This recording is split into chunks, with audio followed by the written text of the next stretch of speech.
27 Boko Haram terrorists killed in a combined military operation in the northeast. Nigerian Air Force destroys bandits' logistics store in Kagara Forest of Zamfara State. Plus, All Progressives Congress says it will soon release zoning arrangements for the principal positions of the incoming 9th National Assembly. These and more on Panorama today with me, Ian Ray John. Welcome.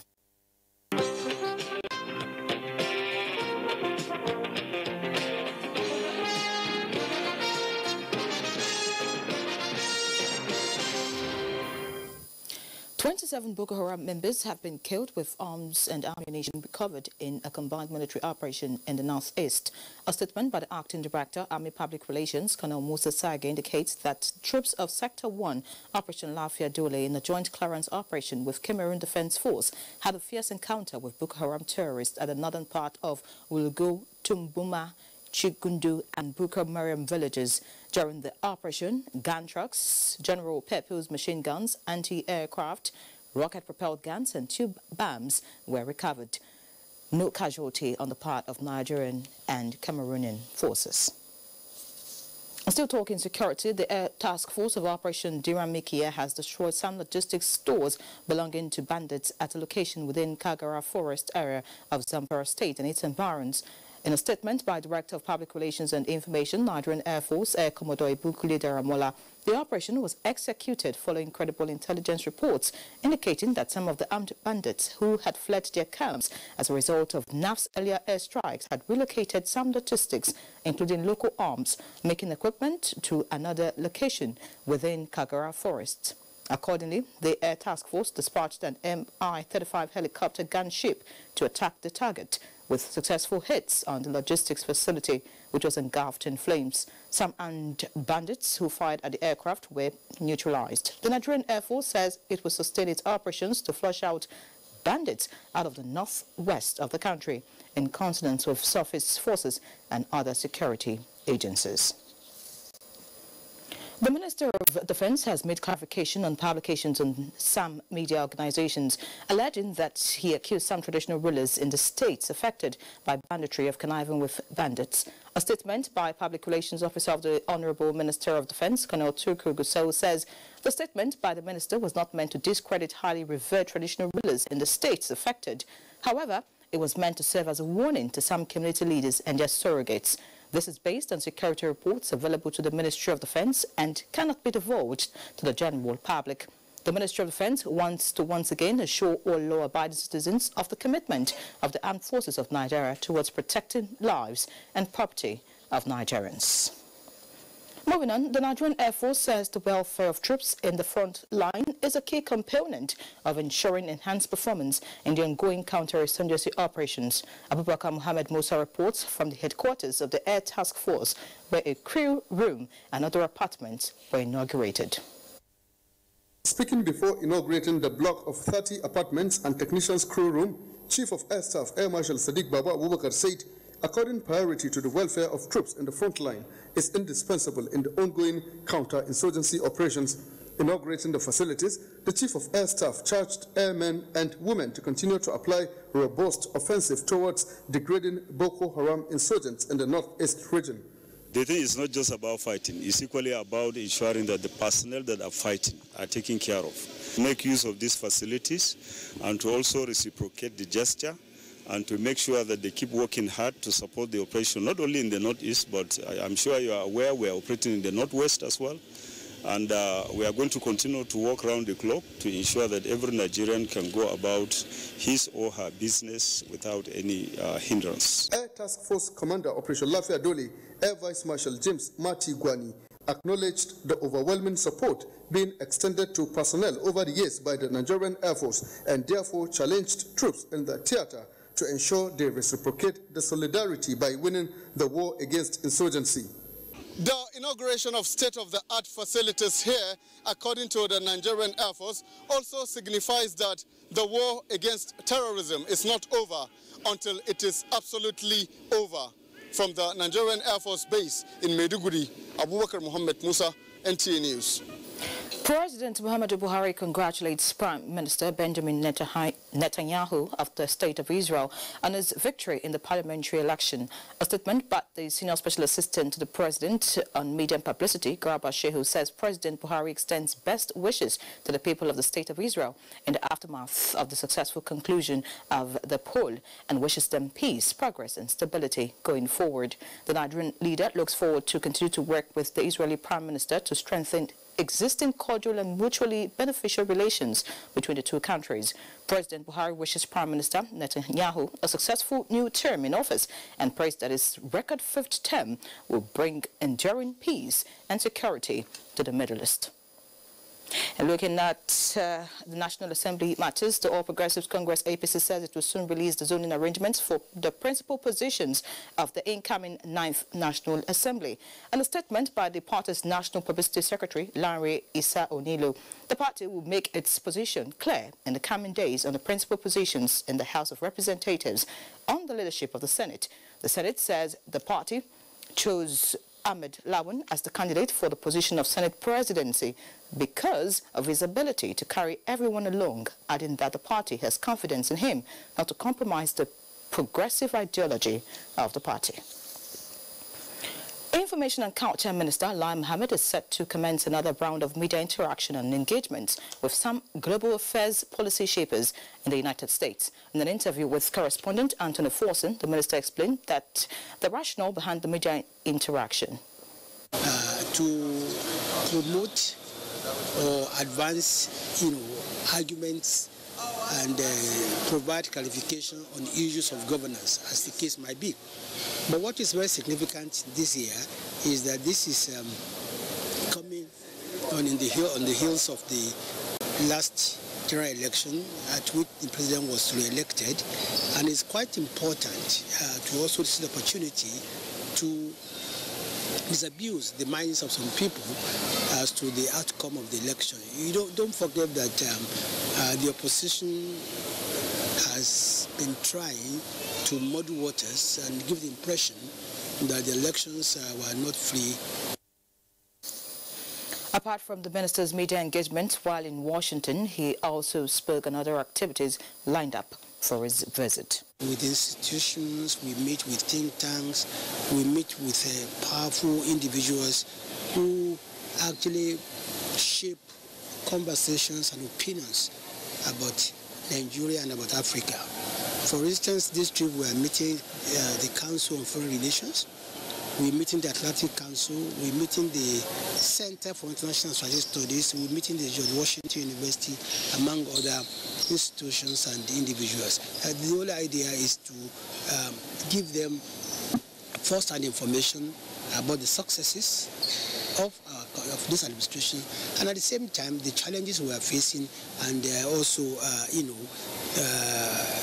appeal to them to stand by Nigeria in these difficult times. And the Central Bank Governor Godwin Emefiele says Nigeria is on track to meet the 2020 target set for attaining 80% financial inclusion, a commitment it made during the visit of the United Nations Envoy on Financial Inclusion to Nigeria, Queen Maxima, to the Netherlands in 2017. Vivian Idebafo reports that the CBN governor made this note during an interactive session in Washington, D.C. Nigeria's Finance Minister Zainab Ahmed has told the global community that the federal government will continue to prioritize cost-effective policies that will improve the well-being of citizens. The minister, while reeling out Nigeria's participation at a just-concluded spring meeting, said Nigeria will this year issue a second green bond valued at 15 billion naira to finance agriculture, power and water resources.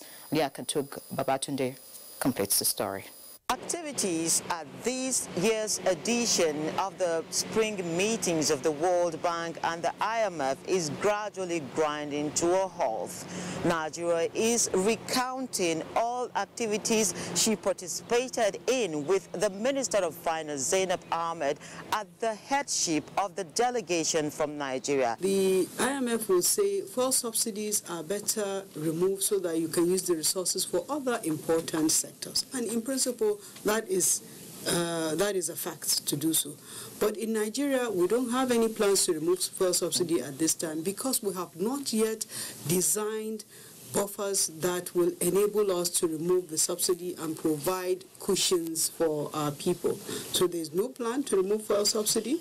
We will be working with various groups to find what will be, if we have to, and we discuss this very frequently at the EMT, but if we have to, what is the alternative? The policy direction of the federal government and of course the medium and long-term plans for the Nigerian government to boost growth and improve every sector of the economy, diversifying it out of oil and gas, is also one that was prominent in all discussions that the government engaged in right here during the course of the week. The growth is still a little slow, but as it builds up and as all the various things that are coming into place that we're doing, you will see momentum will build up, and we are determined to still achieve the targets of the ERGP, because those growth targets are the growth targets that will ensure that we get our people out of poverty,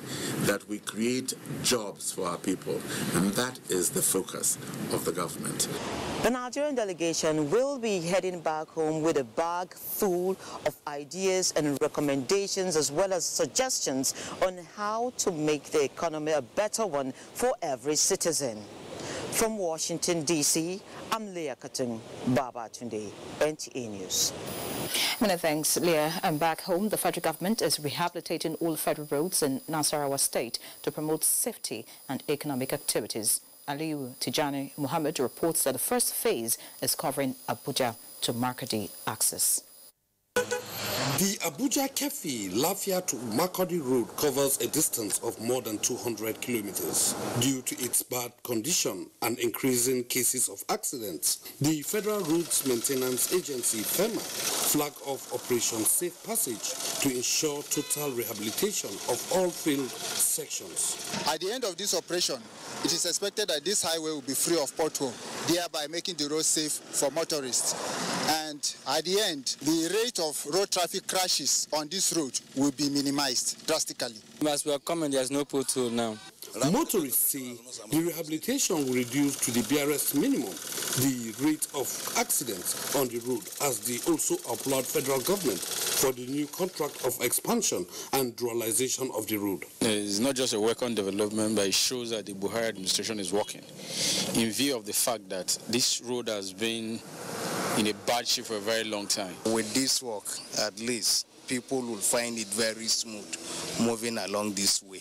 The rehabilitation will also be extended to other federal roads connecting Nasarawa with other neighboring states. In Lafia, Aliyu Tijani Mohammed, NTA News. And if you just joined us, you're watching Panorama live on the network service of the NTA. More news after this break. Do stay. The struggle for independence had been a long and tough one.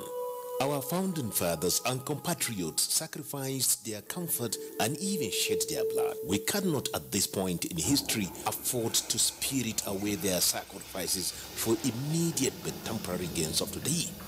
Let us emphasize what unites and not what divides us.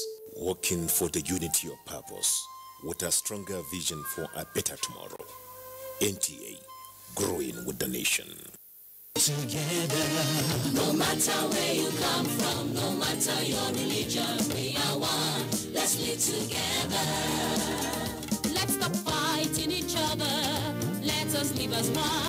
It doesn't matter where you come from, your tribe or religion, man, woman or child. It doesn't matter who you are. Put Nigeria first. No matter where you come from, no matter your religion, we are one. Let's live together. How can we develop when we're always in crisis? Families have become refugees in their country. No matter our differences, show some understanding. No matter where you come from, no matter your religion, we are one. Let's live together. Nigeria, the only country we can train with remarkable potentials to excel. Let us believe in ourselves and change our attitude for the sake of our country and generations unborn. Let us revive our cultural values, which are our essence as a nation. Let us renew the spirit of patriotism and hope in our dear country. Do not take or give bribe. Be punctual always. No more African time. We can't expect to be global citizens and operate on African time. Join the queue. Insist that people are attended to on a first-come basis, no matter who they are or where they come from. Nigeria, good people, great nation.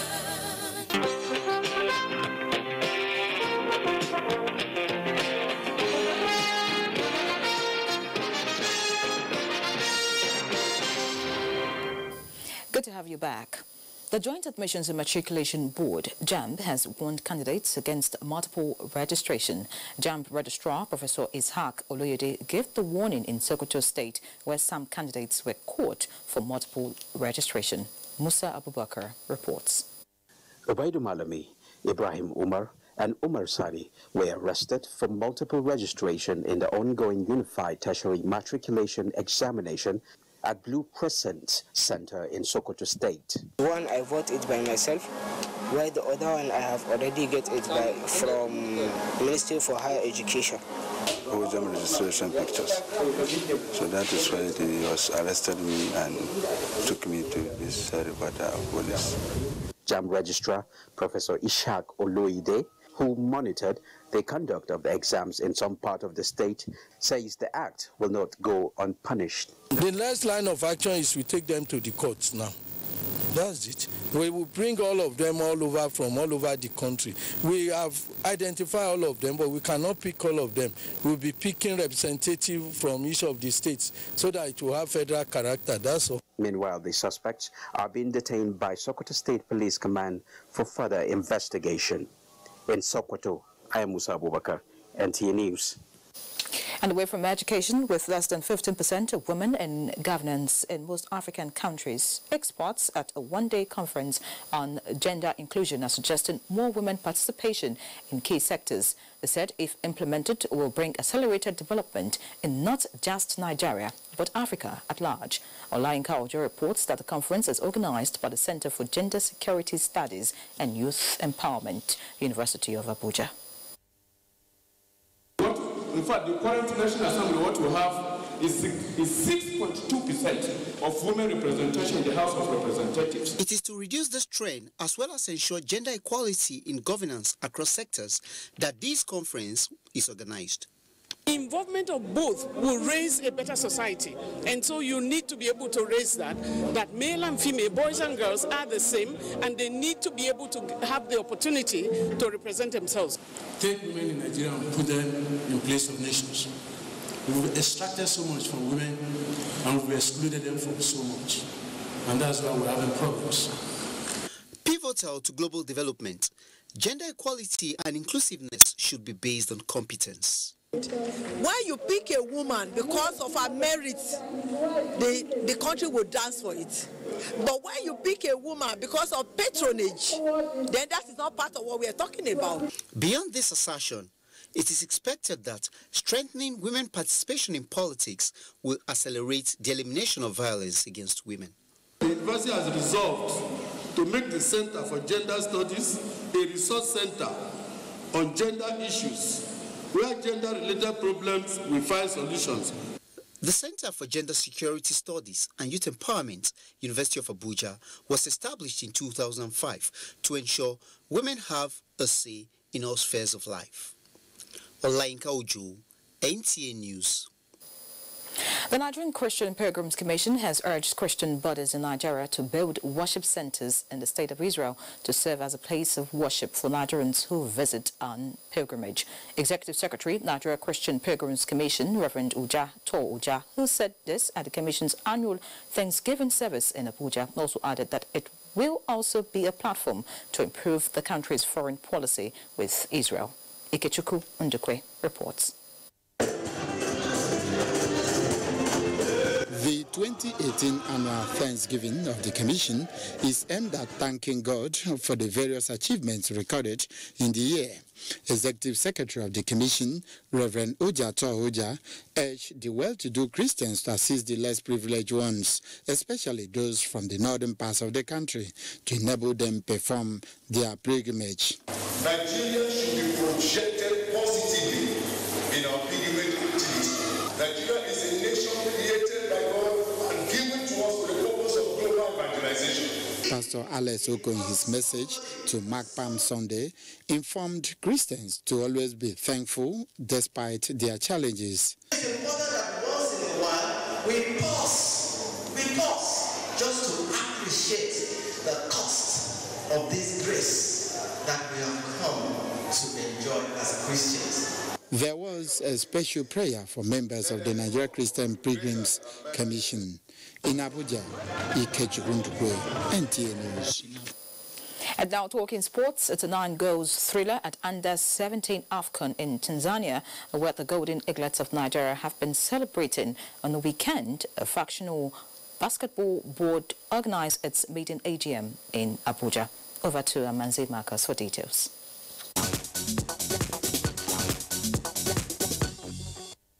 Nigeria's Golden Eagles on Sunday defeated Tanzania 5-4 in the opening match of the Under-17 Africa Cup of Nations. Hosts Serengeti Boys were down 1-3 in the first half, but equalized at 4-4 with Nigeria getting the winner 13 minutes from time.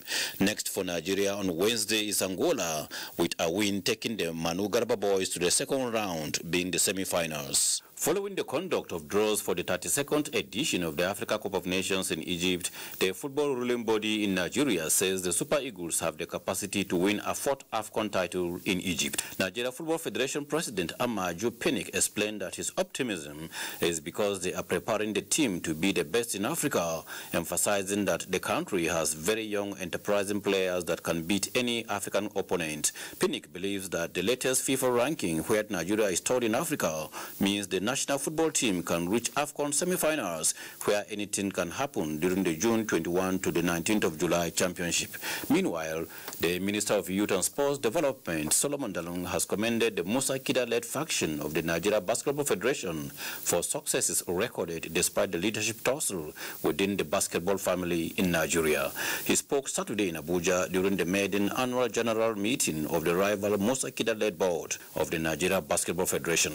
I'm not in support of any leadership, but I'm in support of the growth and development of basketball in Nigeria. So I have appealed that those who are still outside should join hands and let's move basketball forward. On his part, Musa Kida said Nigerian basketball has gone through a lot since 2017, adding that successes recorded demonstrates commitment of the board to the greater good of the game. The annual general meeting was attended by representatives from 36 states, the FCT and other stakeholders, and discussed basketball and the way forward, especially now that Nigeria's national basketball team, the Tigers, have qualified for the FIBA World Cup in China. For Sports Update, Amanze Marcus. NTA News.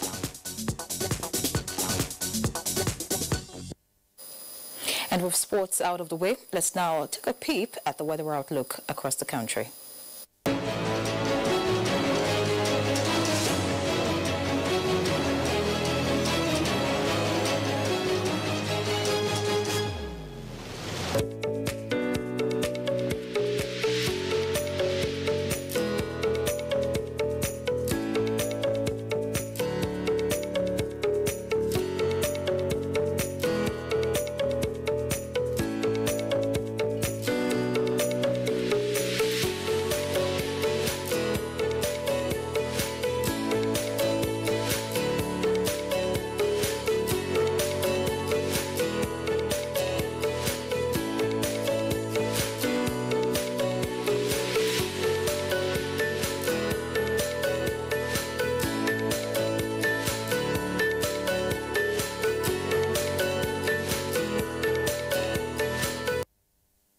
And that wraps up our package on Panorama today. Many thanks for investing your time with us.